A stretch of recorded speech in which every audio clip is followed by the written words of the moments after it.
नमस्कार शेतकरी बंधूंनो, मी संदीप देसाई शेती मित्रमध्ये आपल्या सर्वांचं स्वागत। शेती मित्रमध्ये आपण पारंपरिक आणि आधुनिक शेतीची काही उदाहरणं पाहणार आहोत आणि त्याचबरोबर घेणार आहोत तज्ञांचं मार्गदर्शन। पहिली बातमी पाहूया वाशिमची। विदर्भातली शेती तशी पारंपरिक, मात्र काही शेतकरी याला आधुनिकतेची जोड देत शेतीचं रुपडं पालटताना दिसतात। वाशिमच्या आमखेडाच्या एका शेतकऱ्यानं कृषी पर्यटनाच्या माध्यमातून शेतीला पूरक व्यवसाय सुरू केलाय। अविनाश दोगदंड या शेतकऱ्यानं ही किमया केली आहे। त्यांच्या शेतात एकदा का गेलं की बाहेर यायला मन करत नाही। तर आपणही जाऊया यांच्या शेतात।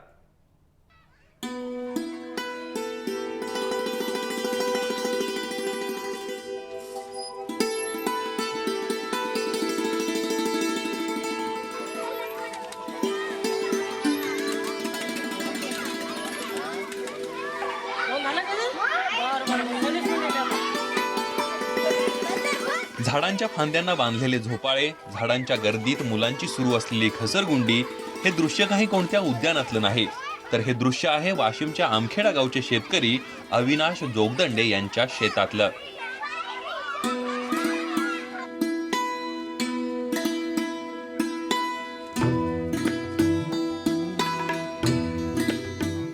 अविनाश जोगदंड यांच्याकडे वडिलोपार्जित 150 एकर शेती आहे, मात्र या शेतीमधून फारसं काही उत्पन्न मिळत नव्हतं। मग त्यांनी या शेतीचा कायापालट करण्याचा निर्णय घेतला आणि कृषी पर्यटन विकसित करण्याचा विचार केला।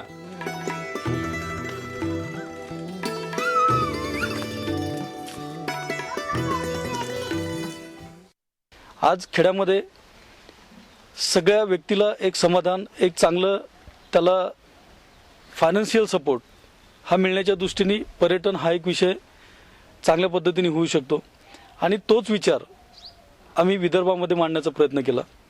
ज्यावेळेला आम्ही विदर्भाच्या बाहेर महाराष्ट्रामध्ये किंवा देशामध्ये किंवा देशाच्या बाहेर जेव्हा केव्हा कुठे जातो, त्यावेळेला इंट्रोडक्शन करताना जेव्हा आम्ही सांगतो की मी विदर्भामधला आहे, तर त्यावेळेला बट ऑब्वियस समोरचा प्रश्न विचारतो की तोच का विदर्भ की जिथं आत्महत्या होतात, तोच का विदर्भ की जिथं निष्क्रिय शेतकरी आहेत। तर हा जो काही प्रश्न ज्यावेळेला येतो त्यावेळेला अक्षरशः असं वाटतं की आपल्याला कोणीतरी AK-47ची गोळी आपल्याला मारते आणि त्यावेळेला मग असं वाटतं की अरे यार, खरोखरच आपण तसे आहोत का?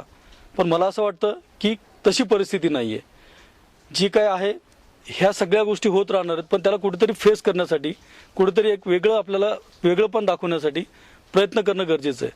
आणि त्याच अनुषंगाने आमचा जो काही परिवार आहे, जोगदंड परिवार, या परिवारामधला प्रत्येक व्यक्ती, मग तो व्यवसायामध्ये असेल, मग तो शेतीमध्ये असेल, तो नोकरीमध्ये असेल, या प्रत्येक व्यक्तीचं जे काही सहभाग आहे त्याच्यामधनं हा सगळा परिसर फुललेला आहे।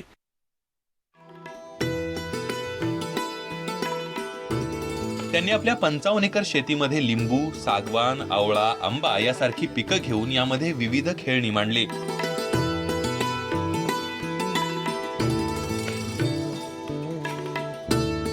त्यामध्ये बायोगॅस प्रकल्प आणि त्यापासून होणारी वीज निर्मिती आणि गांडूळ खत युनिट राबवलं।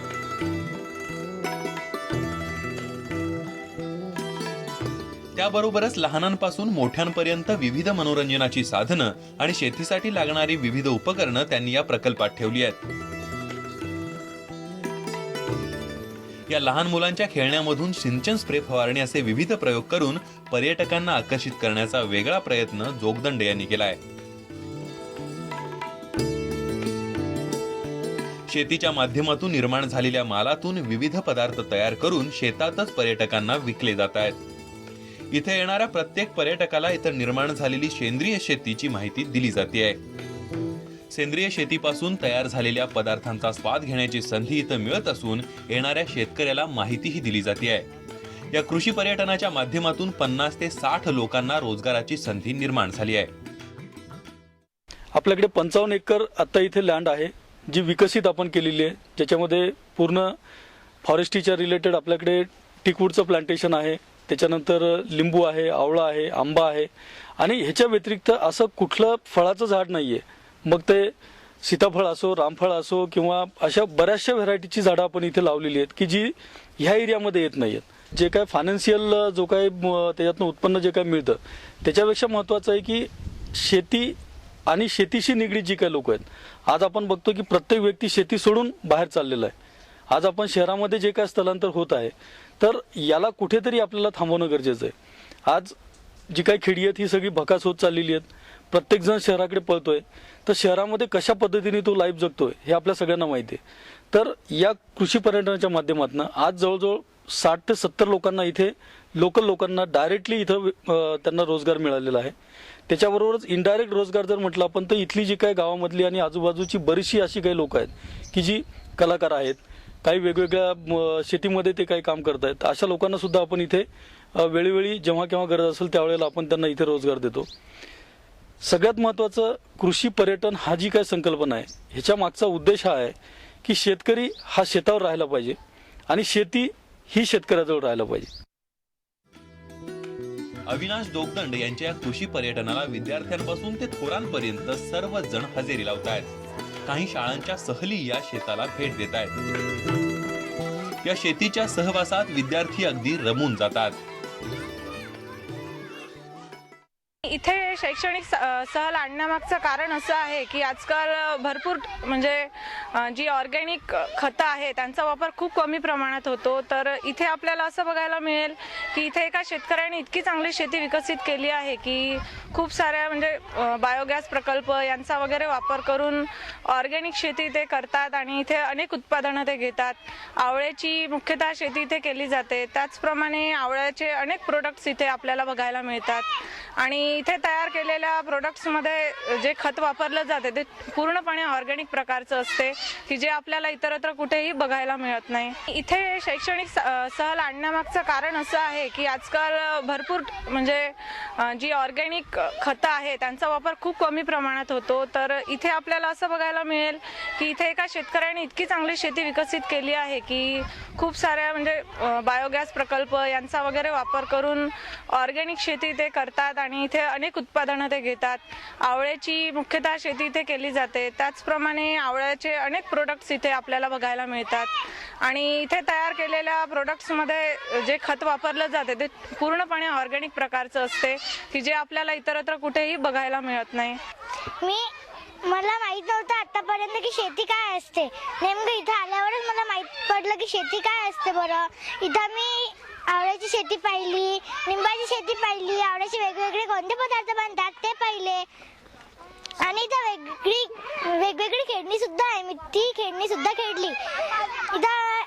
इथं बरंच काही आहे बघण्यासारखं. मी इथे आल्यावर मला खूप शिकायला भेटलं व मला गॅस शेणापासून कसं मी गॅस तयार होतो ते मला शिकायला भेटलं. पारंपरिक शेती असो की आधुनिक, मात्र या शेतीवर निसर्गाची कृपादृष्टी असणं आवश्यक आहे.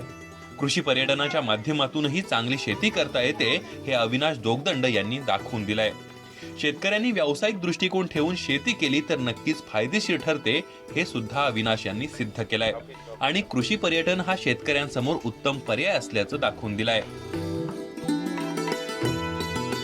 मनोज जयस्वाल, जय महाराष्ट्र, वाशिम. वाशिमच्या या शेतकऱ्यानं कृषी पर्यटन चांगल्या पद्धतीनं राबवून इतर शेतकऱ्यांना सुद्धा कृषी पर्यटन हा चांगला पर्याय असल्याचं दाखवून दिलंय. शेतीमित्र एक मध्ये छोटासा ब्रेक घेतोय. पाहत रहा जय महाराष्ट्र.